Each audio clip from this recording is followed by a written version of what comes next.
This is the Escape Podcast for Star Wars The Old Republic. This week, we'll continue to ride that Dread Master train from Section X all the way, hopefully, all the way to Oricon. This broadcast to Astromech this week is EPC 283. And playing alongside me is Seema. Hi, Seema. How's it going? Hi, it's going well.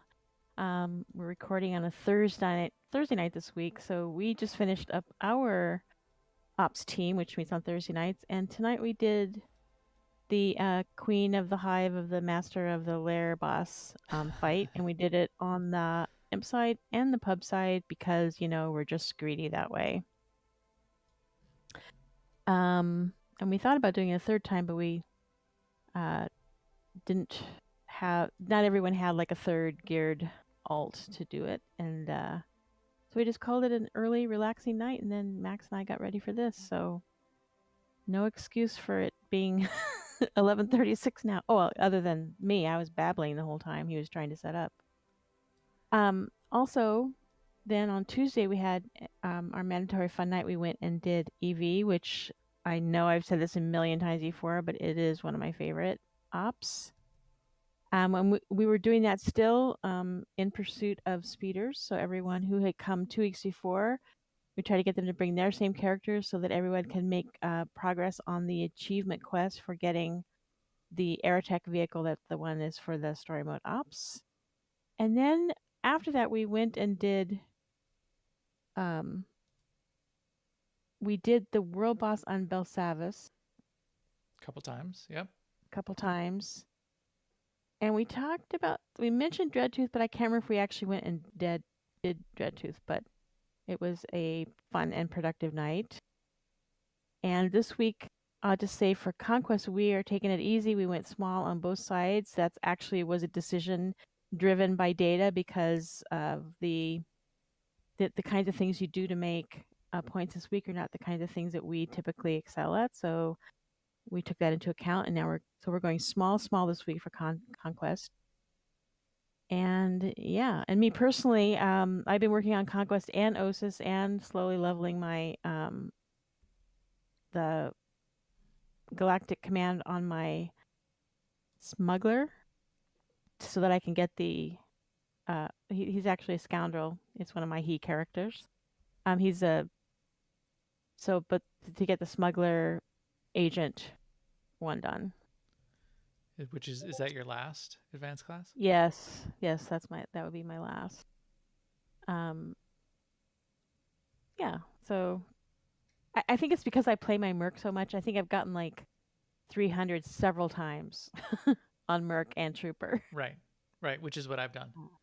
I think I've done it twice on Mercenary Commando, and I've done it twice on Vanguard Power Tech. Oh, I've done it twice for sure, but I think maybe because I've done it on my Merc and on my Trooper, and they're both 300 now, but it doesn't keep track anymore, but I bet, they've probably cycled around and done it again compared to my other classes. Right. Oh, true. Yeah, you've probably done it enough that it would be at 600 now. Yeah. So anyway, that's been my week in SWTOR. How about you, Max? I've been doing similar things. Quite a bit more on Osis. I've still gotten a bunch of useless relics. In fact, I even got another one today. But I did finally last week get a relic of Serendipitous Assault on my mercenary. So there's one. I'm keeping them in my command stash though from now on, and now I've got like multiples of like Primeval Faith Stealer or another one of the ones that nobody ever uses. So I'm going to see how far I can build up those stacks of useless relics. Queen kills are always fun. My gear, though, I'm not going to tell you what all the levels are. I think I've got 4 slots that are not yet 252, but I'm nearly up to enough crystals where I can start upgrading things to 258 and just buy those last couple slots for 252, which made me think about how RNG works with this latest system, where you're getting from doing the 10 dailies weekly, you're getting an RNG box, and now for killing the queen to get an RNG box. And yeah, that RNG if RNG was the only way to get the gear, I'd be really frustrated right now because trying to fill in those last couple slots is going to be really annoying. However, that's not the only way to get gear. So that made me think, well, how do I feel about the way they built RNG into the system? And I think it worked okay.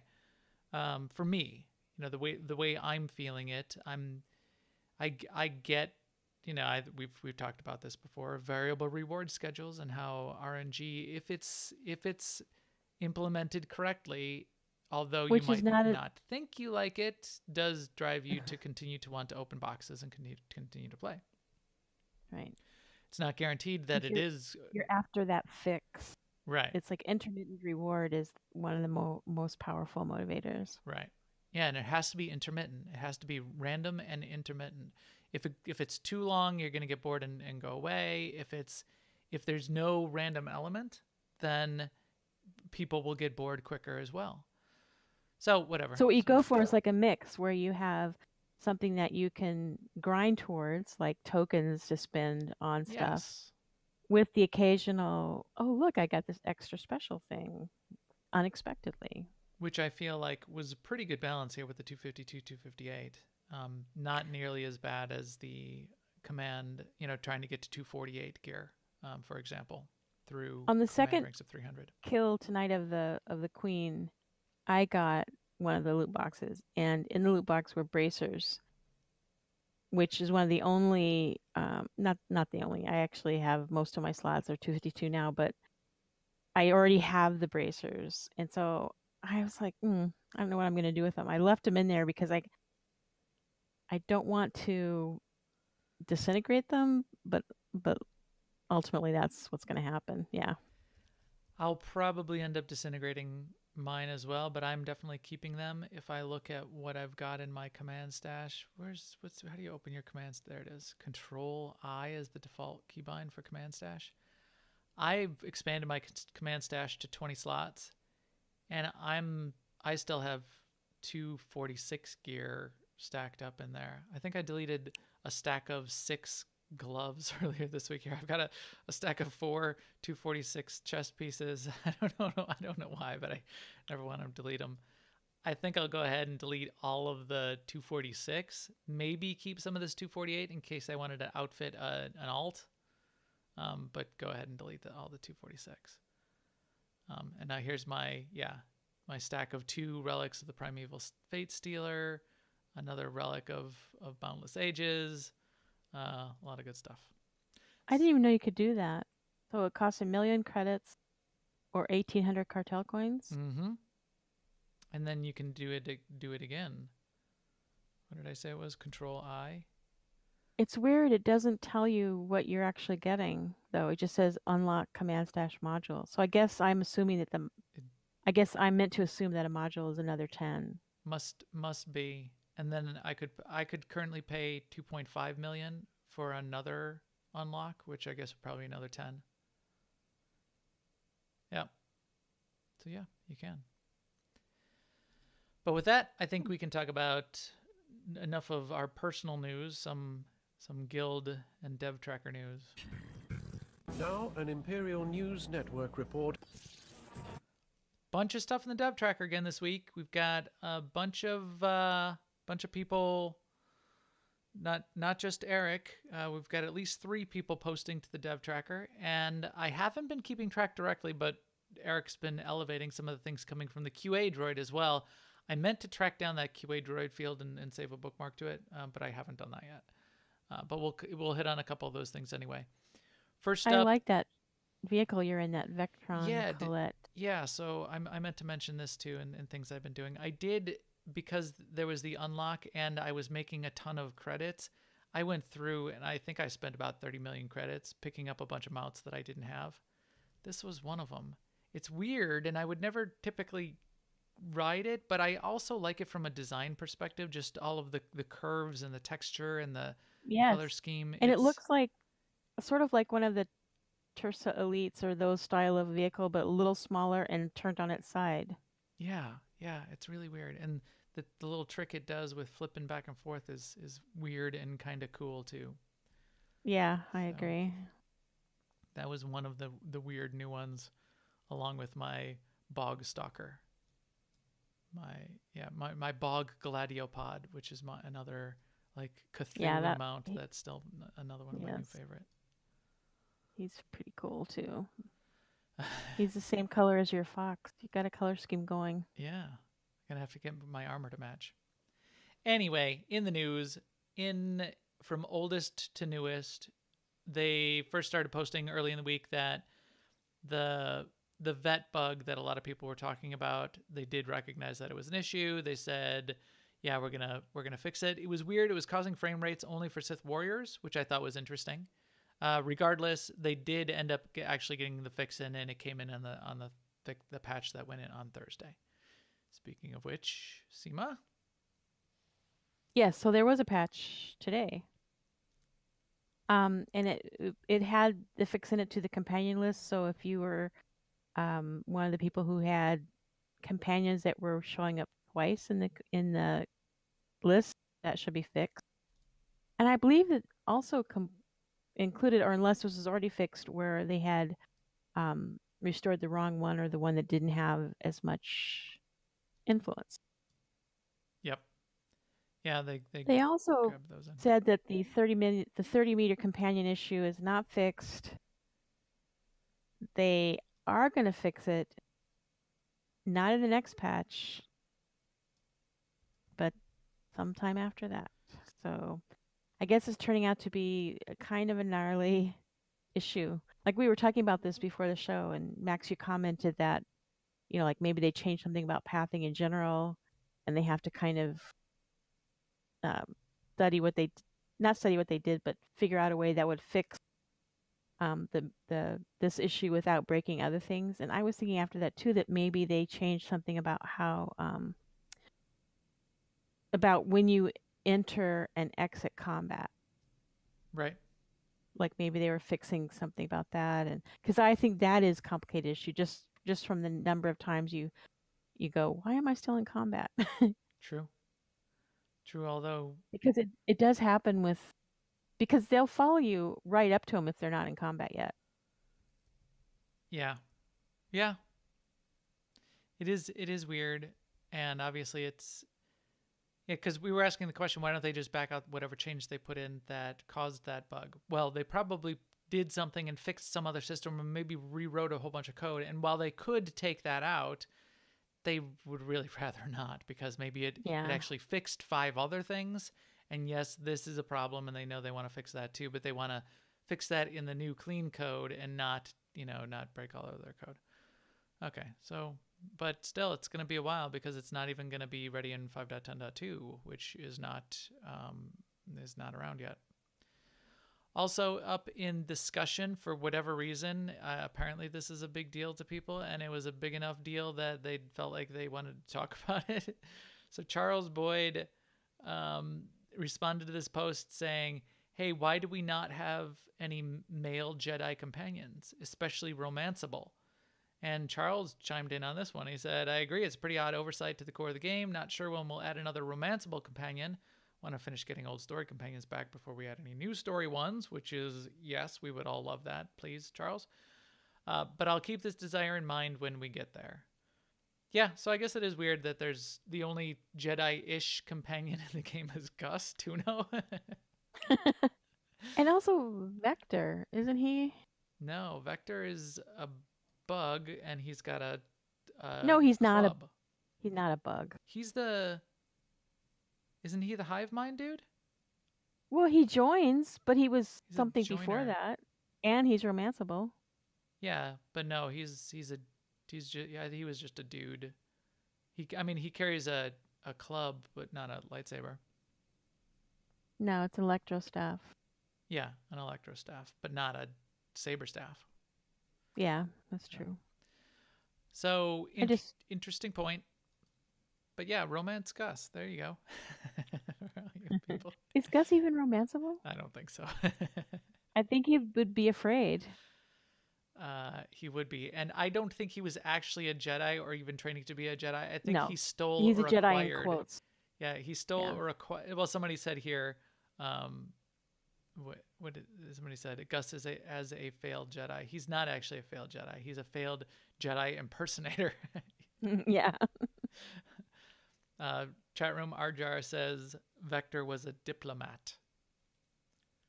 Well, yeah, he was a diplomat. Absolutely. But Jedi could be But diplomats so as was well. a But he was not a Jedi. so was a sage, Not a diplomat, still a Force user.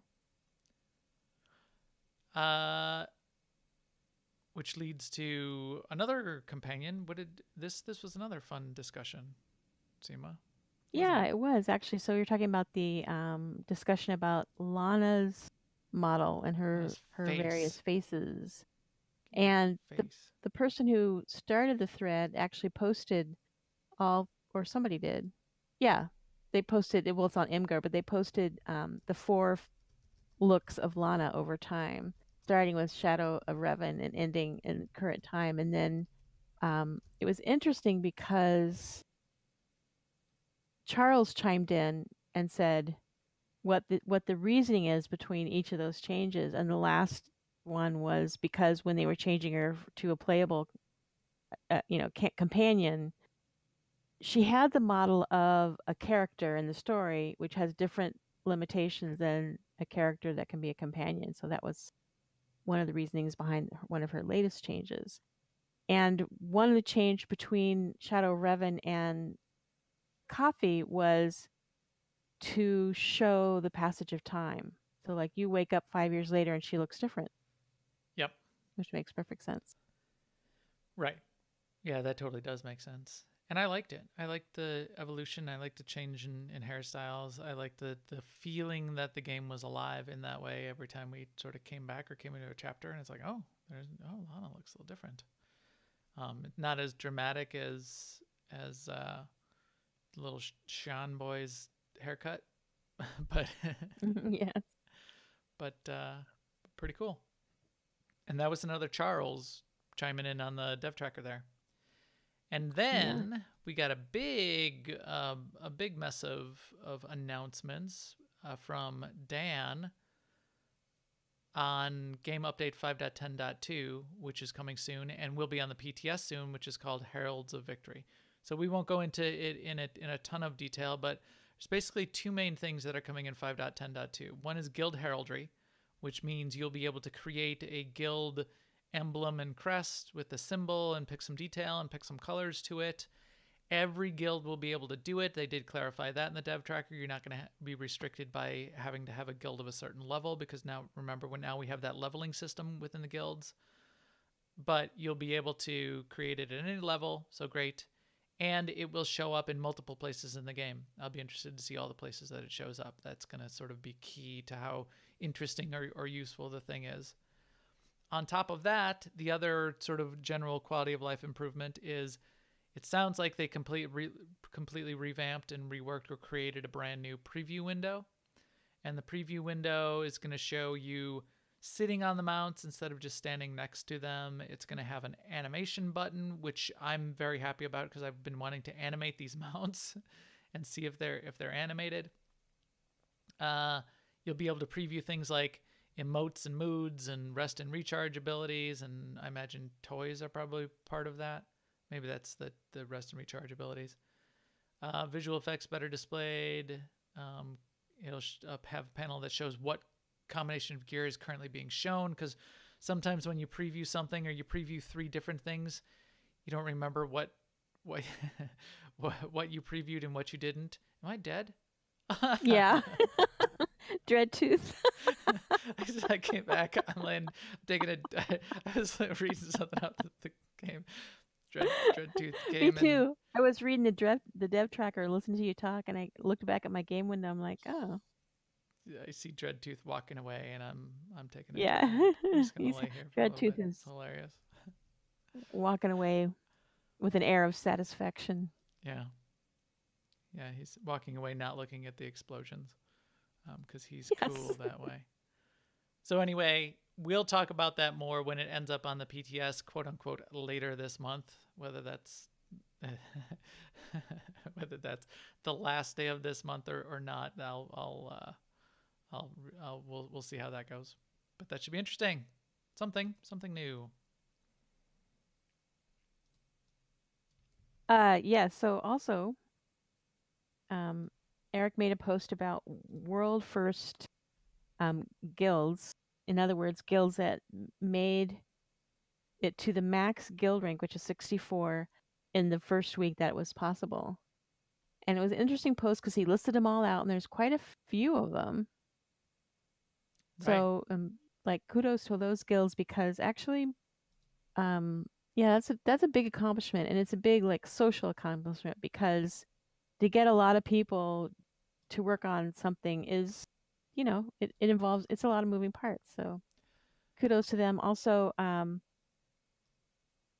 the fact that Eric made this post and is aware of this happening it just made me reflect that he's come a long way since that that time in the stream when he said, wait, you guys are Legacy 50? Right. People are actually playing this game? And Right. he's telling us. He's like, look at Yeah. these cool dudes that have done this. Yeah. So, yeah, I like it. And I saw our server Well Starforge represented, well yeah. represented. More than our fair share of guilds that were able to do that, which makes us at least feel like, from a conquest perspective, our server is pretty active. So that's nice. So yeah, good job to all those guilds. Let's see, what were our Starforge servers?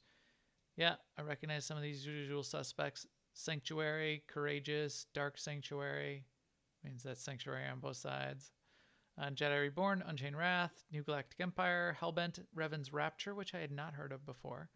You Ain't Sith, Revan's Legacy, Knights of Old Enclave, Second Sith Empire, and one more way down here, which I didn't know. Oh, Resolute. Yeah, so good job. Good job, all of you. Cool. Then Mike Bradley. I'm going to back up here before Dreadtooth comes back around and smacks me in the face again. Although he's... See, when you want him to come around, he never does. Now he's just sort of standing over there yelling into the air for no reason. Anyway, Mike Bradley chimed in as well this week. So we heard from Charles, we heard from Dan, we heard from Eric. Mike Bradley was the dev who said, hey, I'm working on PvP in general. Why don't we have a little bit of a discussion about PvP? Because I can see all of you at least talking about win trading and how we could be doing better around that. And give me some of your ideas about goals for fixing this, thinking about PvP in general, and what we might be able to do.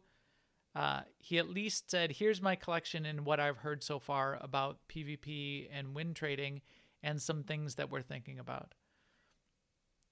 He also made it clear, and he tried to do a good job of setting expectations. It takes a while. Well, now we've got this whole process that we're going to have to go through to look at the ideas, figure out what ideas are possible, figure out what ideas in conjunction with other ideas are possible. Because if you remember, you try to read through that thread, there'll be ideas that directly conflict with each other.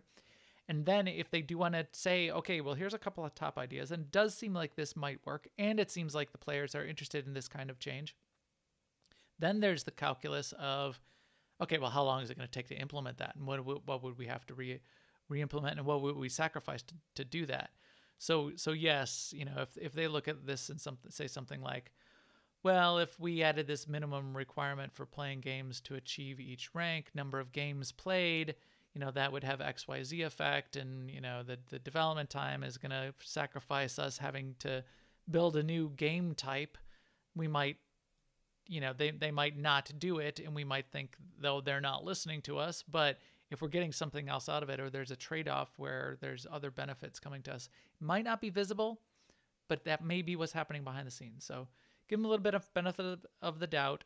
Understand that things are complex and takes development time, but know that, we have another developer here who listened and put the notes together and is working on it. So that's pretty cool.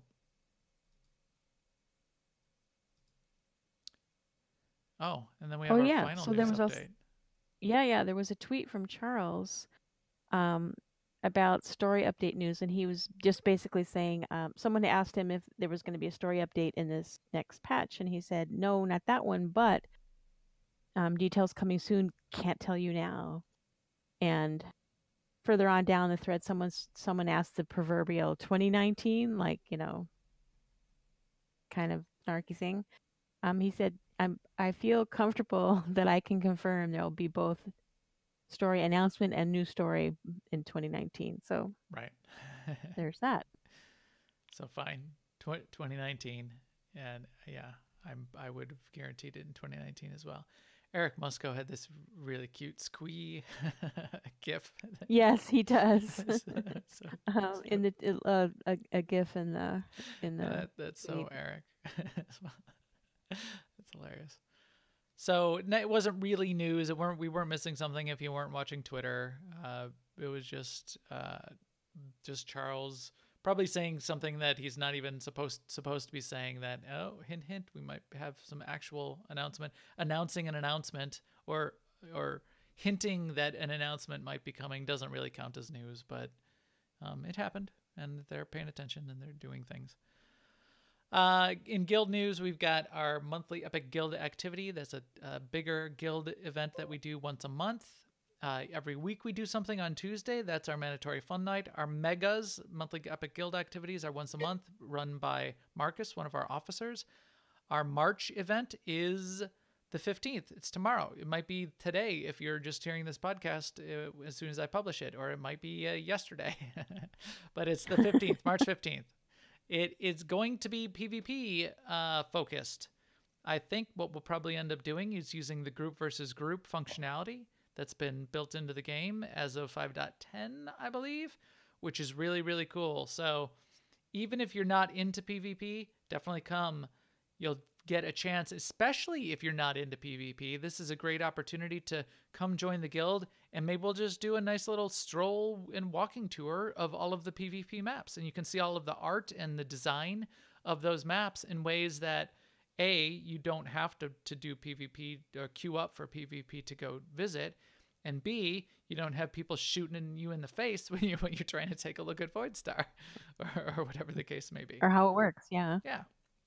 So yeah, come check that out. That's tomorrow night at 8 p.m. Central, I believe. I'm almost positive. 8 p.m. Central, center of the universe time, as I like to call it, on Starforge. You do not have to be in our guild to come join us and come check it out and come hang out with us.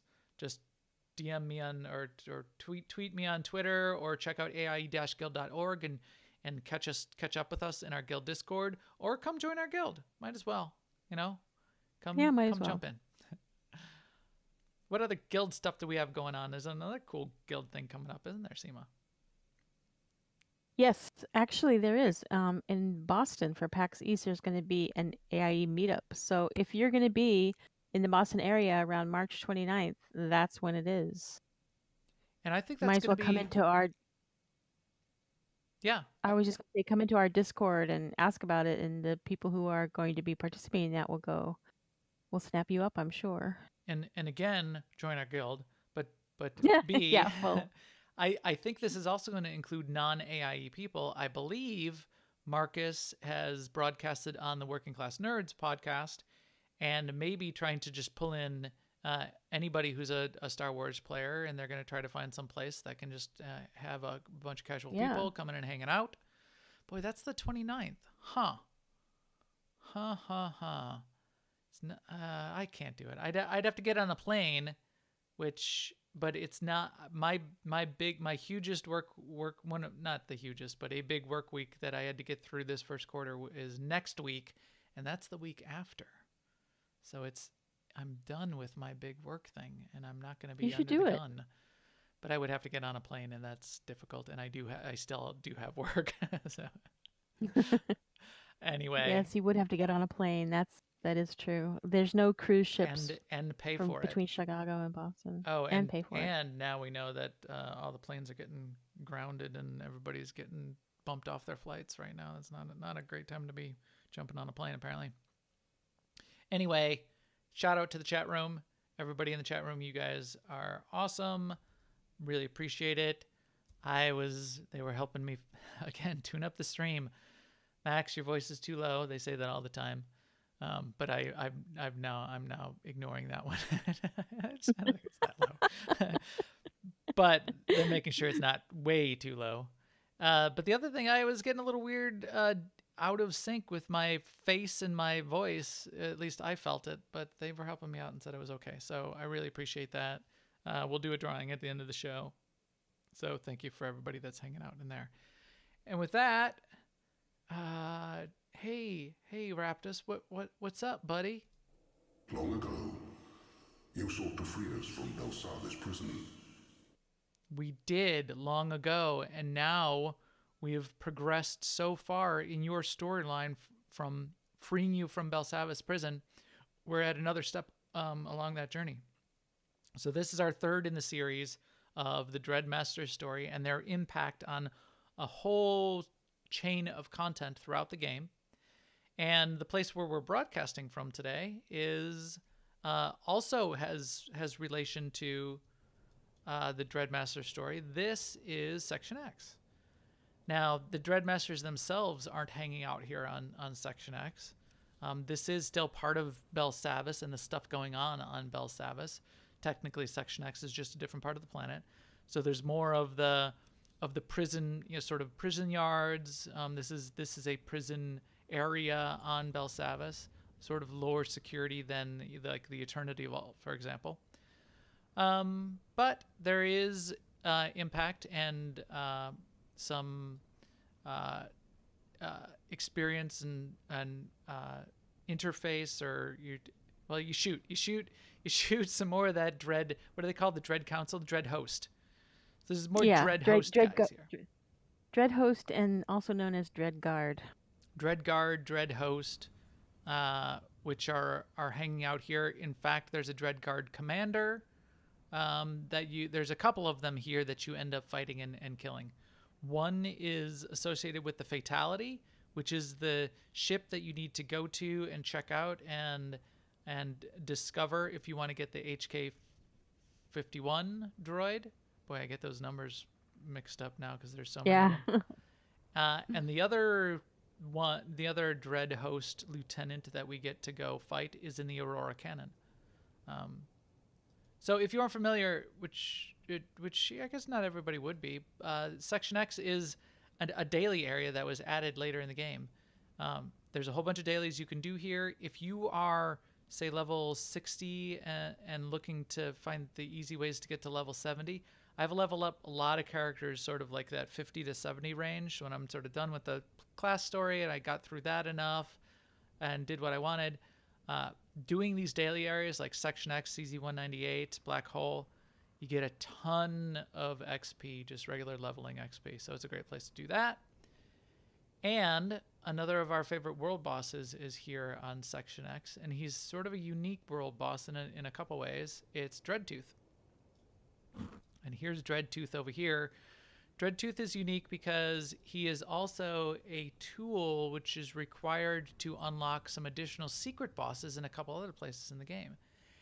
As you kill Dreadtooth, he will drop a mask, and you need that special Dreadmaster mask. I don't think I have mine in my inventory anymore. You need that special Dreadmaster mask to summon the I forgot what it's called. Ancient, hateful, and a dreadful entity, hateful entity. There's a couple of them. One is in Terror from Beyond, and you need everyone in your group to have one of those masks to be able to even fight that boss. And you need to kill Dreadtooth at 10 stacks to be able to even summon that boss, to be able to go in there and make that happen in veteran mode Terror from Beyond. And that thing I just said about Dreadtooth and stacks, Dreadtooth in his default state has 0 sort of enraged stacks on him. Each time you kill him, he drops also these vials of goo of some kind. I should have written down these names. He starts out with 1 stack of it. He starts out with 1 stack. Yeah, what is it called here? Dreadful Resurgence, is that here? Yeah. Yes. Yeah, each time Dreadtooth is defeated, he leaves behind Dreadful Essence, which can be used to increase his power and difficulty. So he starts out with 1. If you get 9 more of those Dreadful Essence and apply them, you sort of use the item and apply them to Dreadtooth, he'll get up to 10 stacks. And his difficulty increases each time you put a stack on him. And at 10 stacks, if you kill him, that's when you get the amulet that summons that boss in Terror from Beyond. Anyway, this is Section X. It's interesting, and Dreadtooth will kill you if you say hi to him when you're solo. Back in the day, we used to come here, or other guilds used to come here to kill Dreadtooth, and he'd be roaming around with 10 stacks on him because Right. someone tried to kill him and they couldn't, and Right. then they went home. And then you're in trouble if you wanted to kill Dreadtooth Yeah. at one stack and get somebody a mask or something. I think you could probably do it with a relatively small group. Why did you just turn around and look at me? Keep walking, buddy. That's right. I think you might even be able to just do it with just a couple people with one stack. But it starts to get more serious when you get up to a few stacks, and 10 stacks is definitely a solid fight. So cool. Nowadays, yeah. What was the next thing they added, Seema? Again, before we get to the next planet that we're going to go to, there was something else that was added in between about the time that Meetup came out. Are you talking about the Dread Seeds? I am. Why don't you tell me about that? Or tell the podcast world about it, because I know all about it. So when McKeb was first out there, that's when we got the macro binocular and the digger thing. Seeker Droid. The name escaped. Thank you, Seeker Droid. Came out. So one of the things is in the Seeker Droid quest chain, where you go to these areas and dig up this dread seed stuff, and it was it started by the Sith Lord Tagras, who commanded a union of the Dread Host, and he was trying to steal these seeds of rage, and they got spread across the galaxy, and now we have to go and recover them. Yes. So these seeds of rage, that's the whole. That's all part of the Dreadmaster mojo, right? So their fear power, their seeds of rage, that was their value. That was sort of the thing that they brought to the table that made them really useful tools to the Emperor and made them fearsome in battle and allowed them, as they merged their powers together, to help defeat fleets of Republic ships back in the day. They end up dropping these seeds of rage around again because they're trying to expand their influence. They're trying to make an impact on the galaxy. These are sort of what those seeds of rage look like. They drop them on a bunch of planets. They corrupt all of the areas where they drop those seeds. And what your job is with the Seeker Droid is to triangulate the area and have that Seeker Droid dig into the ground and dig out those seeds and collect them up and put them back where they belong. You can find, so this happened about the time that McKeb came out, you can find various areas on different planets where those seeds have been buried, and see that the planet's been corrupted in that area. So that's been changed from launch. Those corrupted areas of those planets, those were added in at the time that the Seeker Droid missions were added. So it was a whole sort of system and chain of events and a chain of quests that came out that was part of this as well. Again, all due to the Dreadmasters messing around. Here's one awesome example of corruption of those Dread Seeds. This is Lucky. He's a Rancor that got corrupted by one of those Dread Seeds, who you can find on Corellia, up in one of the, I think, in the northeast quadrant of Corellia. If you go and kill Lucky, you get a achievement and a title called Lucky. If you go and you get killed by Lucky, you get an achievement and a title called Unlucky. So first go in, take off all your gear, die, then put all your gear back on, get a couple friends together and go kill Lucky, and you'll get both achievements. So that's right. So yeah, Dread Seeds. In fact, when you do the Dread Seeds, I think there's another Dread Host Lieutenant that you end up killing in the Dread Seeds chain. Actually, there's two. There's one in, I believe, in the Arcanum. Do you actually end up actually killing that guy? There's one in the beginning, right on Arcanum. That's part of the chain. I don't know if you actually end up killing the guy when you get in there, and then in the last step of the chain, there's a heroic 4 that you need to go do, and you need to defeat Dread Guardsman Vero and Dread Guardsman Avarok. So again, more of that Dread host that you get to go and fight. The other thing that just side note of game development trivia, the other thing that was added at the same time as the Seeker Droids was the macro binocular missions, and those you use the macro binoculars and you seek things out, and there was again another sort of quest chain associated with it and a heroic 4 at the end of it. That has nothing to do with the Dreadmasters. That has to do with the Shroud. Really cool character who comes back later in some of the stories. Yeah. It is a cool quest chain with like some puzzles and different things in and out.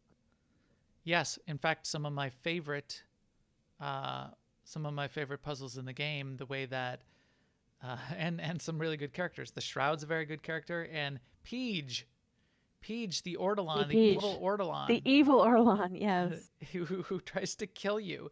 And you need to use the macro binoculars in sort of this little instanced quest area to look around the room and find the clues to how you deactivate the traps and deactivate the force fields and get through that whole area that Peach has locked down, and then get in and attack Peach. And ironically, for you Storks out there, shooting lightning at it in these cases doesn't work. That's a disappointment. I don't understand how that works.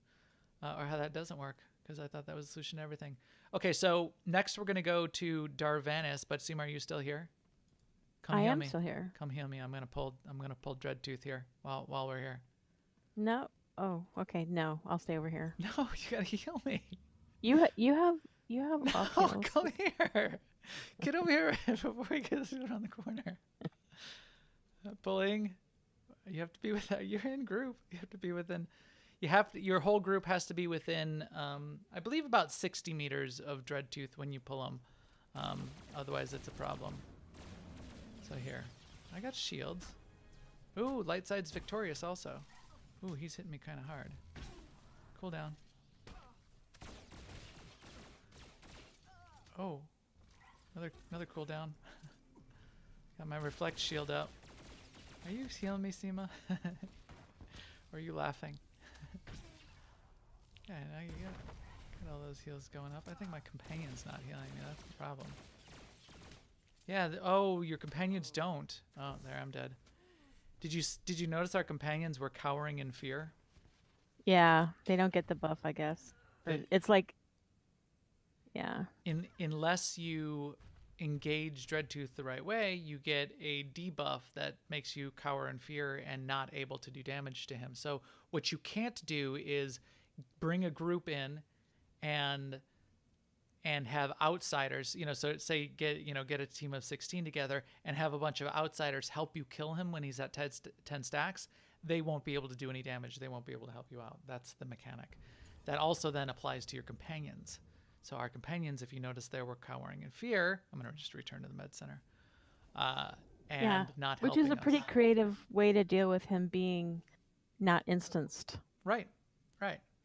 There's a slightly different mechanic that does somewhat of the same thing for Nightmare Pilgrim. And again, so not instanced, but not able to game the system by just getting 100 people in there to shoot him in the face. Good as new. All right, let's head over to the planet of Darvanis, and we'll continue our discussion of the old Dreadmasters, because now it's getting serious. It's getting some serious business. Darvanis is an interesting turning point. Space. Oh yeah. See, it's to the right. Way over on the right side. So Darvanis the planet didn't exist when Scum and Villainy the instance went in. Scum and Villainy the operation is based in the planet of Darvanis. The planet of Darvanis wasn't added in until I think the Kotet even, Knights of the Eternal Throne. So not even in the first set, not even in Fallen Empire. I think Eternal Throne. At one of those points, they added in the planet of Darvanis because it was the setting of one of the chapters.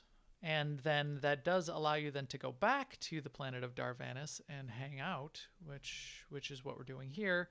and gives you it's all the same artwork that's in the operation. In fact, the layout of the planet as you sort of run around in Darvanis is not very dissimilar to the layout of the operation. So in theory, like right over here, even just this part of the base, this bridge is eerily reminiscent, I think is supposed to represent and be pretty close to the final bridge you cross in the Scum and Villainy operation when you're leading up to the last boss fight. So if you look around the rest of the whole sort of Darvanis planet, you see areas that are built to replicate what you're seeing in the operation, which is pretty cool. So what's the story of the planet of Darvanis? Do you want to talk a little bit about that, Seema? Or you want me to kick it off and you can talk about some of the fights? Yes, please kick it off. So yeah, I didn't have it written up here, but the deal with Darvanis is you get wind of a bunch of mercenary clans. So it's not just Mandalorians. It's not specific to Mandalorians, but there's a bunch of mercenary clans and arms dealers. You get wind that they're all meeting up on Darvanis for some reason. They've actually been put up to this by one of the Dreadmasters in particular named Styrak. And Styrak, again, as they're launching this assault on the galaxy, they're setting up this trading outpost. They're getting all these mercenary clans together. They're supplying weapons to a lot of their dread host. So you, again, big existential threat to the entire galaxy, trillions of people. Let's send 8 or 16 into this compound of mercenaries, 1,000 mercenaries. Let's send 16 people in and go infiltrate this compound and shut it down. Basically, that's what you're there for. And it's kind of interesting that he struck out on his own because the Dreadmasters are so much more powerful when they're together. Right. So, and I didn't look up the full... Yeah, so Styrak took a portion of the Dread Host with him to Darvanis during his mission to recruit mercenary Hutt cartel forces to his cause. So I think he was probably doing it on behalf of the entire group. Yes. Well, yeah, in service of their goals as a group. Yeah. So he wasn't like rebelling. Right. He wasn't rebelling. He wasn't going off on his own. But he was. But he got like tired of waiting or something. Yeah. Or they decided, hey, yeah, this would be a good idea. You go do that thing. We're going to go do some other things. We end up cornering him, though, on Darvanis. Yes, which is interesting. It was the SWTOR equivalent of going into the basement by yourself. Right. He should not. He should have delegated more, and he should not have stuck around. So here's a cool probe. Oh, that's right, because now Zakul, when the planet came in, Zakul got involved and was part of what's going on Darvanis. And in fact, there's a big Mandalorian story when you encounter it in the chapters. Zakul forces and Mandalorians, you team up with the Mandalorians. It's actually a very cool chapter on its own. But the planet of Darvanis here, I'm just going to quick travel out to the central plateau. That's the easiest way to do that, Seema. Another sort of side trivia point for Scum and Villainy: if you need grade 9 crafting materials, Darvanis is a great place to go get them. It's lousy with nodes. Let me put it that way. And it's a pretty cool place. So here, I really like the artwork of how they put the planet together, and it's reminiscent of, again, what's going on inside the operation. When you start the operation, the first fight is what's that boss's name? In fact, I've got a video. Ooh, mute. In the desert. Dash Road. Yes, Dash Road. Yeah. Dash Road. The big monster. Which is a reference. The first boss fight looks like this. So if you see my screen, it's a sandstorm. You're walking through a sandstorm, and in fact, that sandstorm is relatively damaging to you in the operation, which is a cool effect. So here, let me open up I'll show you, give you a shot of what he looks like when you're fighting him. I found this video. Who created this video? Auric Legacy on YouTube. it's just sort of like a summary snippets of the entire of all of the cutscenes, and then snippets of the fight, which sort of at least give you a sense of the fight, but it's not a full run through. So it ends up only being a 9-minute and 25-second video. Really well cut together, well done. So thank you, Auric Legacy on YouTube. You have my thumbs up. But it's a cool fight. You get under these shields. You get the... See, look, I'm trying to change the camera view in the YouTube video. You can't do that. Droid comes up. He's a big monster-looking thing. You get teleported out into the desert from time to time. When that happens, you're taking damage from the sandstorm. You're coming back and you're punching that big monster until he's dead, staying under shields as much as you can. It's a pretty cool fight. So that's fight number 1. Fight number 2. What's fight number 2, Seema? Titan 6. Yes, Titan 6. Titan Stands 6 alone. needs no allies. Titan 6 stands alone. Look at him. So there he is over on the other side of the arena where you jump down. So there's some annoying trash which leads up to that. They have a lot of knockbacks and pull you back. You can run through them, but you have to have people that like some tanks that can survive them. Anyway, Titan 6, he's his legs crossed, his arms crossed. He's leaning against the rocks over there. He's got nobody around him and he'll say it during the fight. He needs no allies. Very cool boss. I like his attitude. I'll put it that way. My favorite recharge ability in the game is this one called Credit Flip, and part of it is because you get to cross your arms and lean against the light post and look like Titan 6 when you do it. And then you flip that little coin. Yeah. But that's me with my Titan 6 pose. So you fight Titan 6. You get done with fighting Titan 6, and then you go and fight another creature boss who is controlled by a creature handler. And if you've ever watched Futurama and ever heard Hermes in Futurama, that's the creature handler. It's Hermes from Futurama. What is this? What is this? Thrasher. Get him, Thrash. So he keeps yelling out in a somewhat Jamaican accent for whatever reason. Blood and bones, that's all she wants, Thrasher. Pretty cool fight also. You get ads that spawn up on the top. They're shooting you with sniper rifles. You got to kill Thrasher. The handler's not too happy with you after you do that. It's not part of the fight, but as you walk out of the arena, he is waiting for you out there as a little mini boss that you get to go and fight as well. Third fight, which is very cool, is another very unique fight in the game. So you could think of it as a boss fight, and there is a boss at the end of it.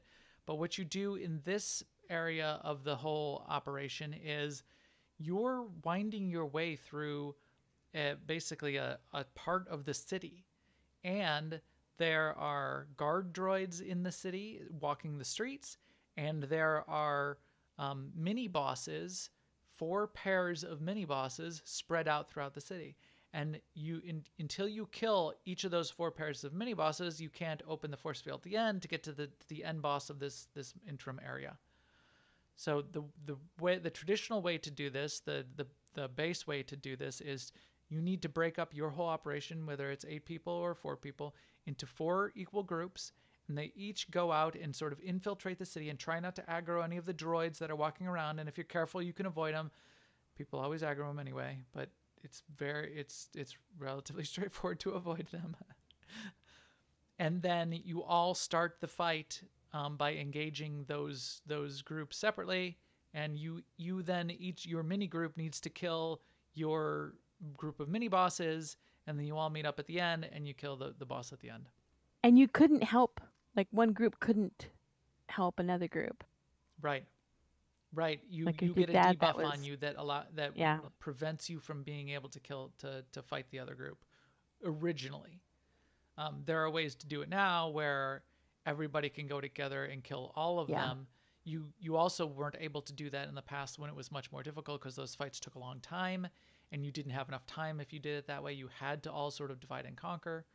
But yeah, what do you think of this fight? It's relatively unique. I like it. It's one of my favorite ones. Yeah, When we used to do it in the old days, I was sort of like on edge the whole time we were doing the village part because of all the things that could go wrong. Like if somebody could die killing one of their mini bosses, and then um, that's a potential wipe, or somebody could aggro one of the patrolling droids. It was, yeah, and it wasn't that hard to die too because there's some pretty hefty yeah, debuffs and some pretty hard hit. Those mini bosses were pretty hard hitting, and not every group would have a healer and a tank, obviously, because they would be in another group right, necessarily. And it was like a strategy, like who's going to go to which color, because the bosses were colored. You would be like blue team, green team, red team, and then once you finally got to the boss, then you're like kind of home free right, exactly.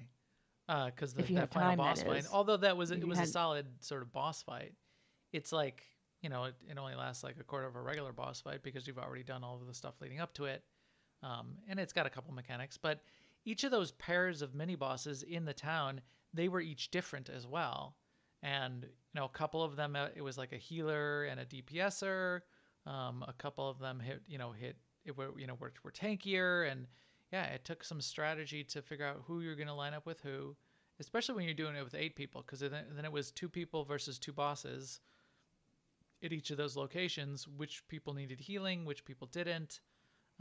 Yeah, it was always fun to figure that out. Um, and that leads us then to, and this is a long operation. In fact, we were going to maybe even do this operation tonight because it's a group finder. But a couple of people came late and we're patching up, and by the plus time we we're got done, we're greedy like, and we wanted to do the queen.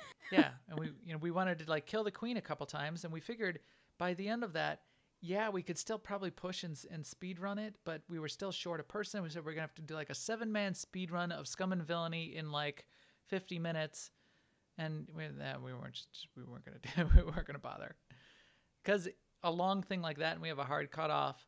Um, the Scum and Villainy is one of the longest operations I think in the game, if not the longest. I might even say, yeah, I might even peg this one as the longest one in the game. Do you think, Seema? I don't think any other one is longer. I mean, TFB's not longer. I mean, the maybe Gods from the Machine, if you count Maybe, yeah. how long Isaac's is. I Maybe. always feel like Dread Palace is pretty long too. Yeah, but think of how little trash there is in Dread Palace. That's the good thing Yeah. about that. Anyway, so what have we talked through? 3 fights so far. Now there's the 4th fight. No, what did we do? We did no that was the 4th fight. Now we're up to the 5th fight. There's 6. There's 6 boss fights in this game. So the 5th fight, once you think that you're through the city and maybe you're getting to the end, you're not. Then you get up to the cartel warlords. Another pretty cool fight. I like these kinds of fights where it's 4 bosses. Each one has different sets of abilities. It feels like your group is fighting another group. It's kind of cool that way. You have to treat each one of the bosses and their abilities of these cartel warlords slightly differently. The idea is that they're each representing a different one of the mercenary cartel clans. And they're sort of the boss of their clan, so they're serious business, and they talk trash to you when you come in. And But actually, before you get to these guys, you gotta kill the got these babies on Ord Mantell guy. oh, I missed that one.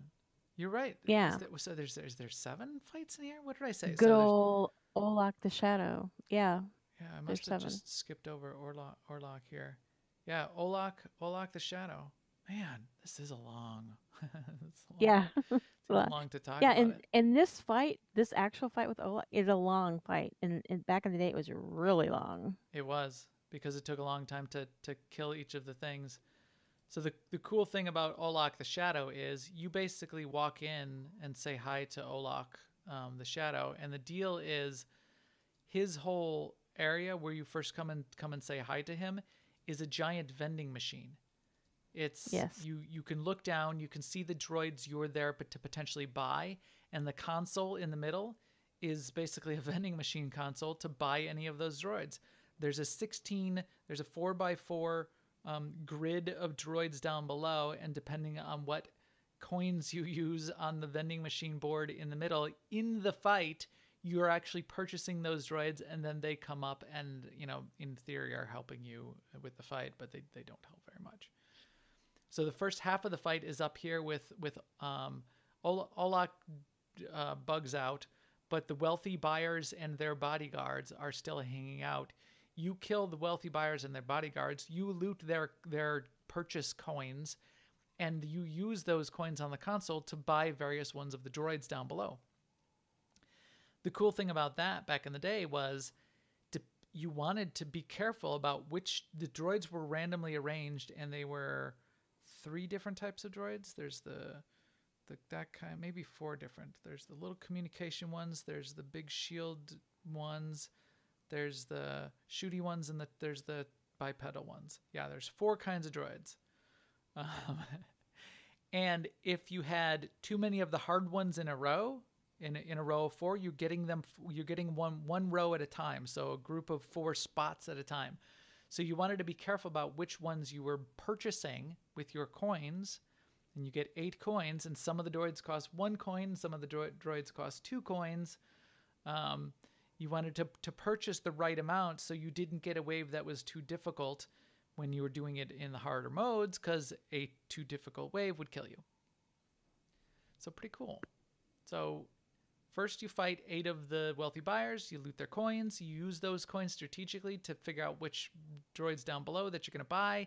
Then you go down the elevator, because this whole area fills up with poison gas. Yeah, it's like every showroom, once you've finished buying, they fill the room with poisonous gas. Yeah, you're done buying, get out. It fills up with poisonous gas at that point, and then you go down below, you fight the 4 waves of droids, and then when you're done fighting the droids, then you get to fight Olak the Shadow himself. Olak the Shadow. So like a 3-phase fight, significant time in each of those phases, and another long fight. Which then, as I already described, I won't go through it again. Then you fight the Cartel Warlords, 4 Warlords. What do you think of this fight, Seema? How's this fight for a healer, fighting the 4 Warlords fight? Not too bad. And actually, by the time you get to these guys, it's sort of like you're wishing that you were done.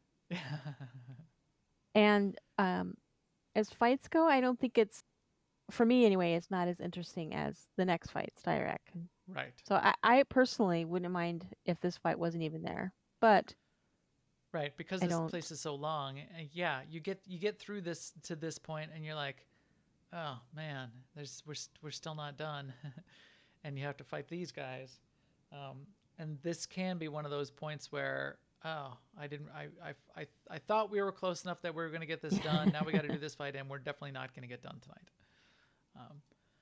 But I've never actually had to heal it in a situation where everybody didn't already know the fight and and we do it the same way every time. So we know that one tank is going to be kiting what's his name in the back, and so it's hard to judge it for healing because we're sort of on autopilot. Right. That fight. And that's what I'm thinking. I mean, the boss strat isn't that complicated, and there's it's mostly just heal the tanks. DPS should be staying out of the blasts from the and the to the snipers. legion of devs of Bioware that listen to our podcast, I'm not asking for harder fights. That's not what I mean. as a healer.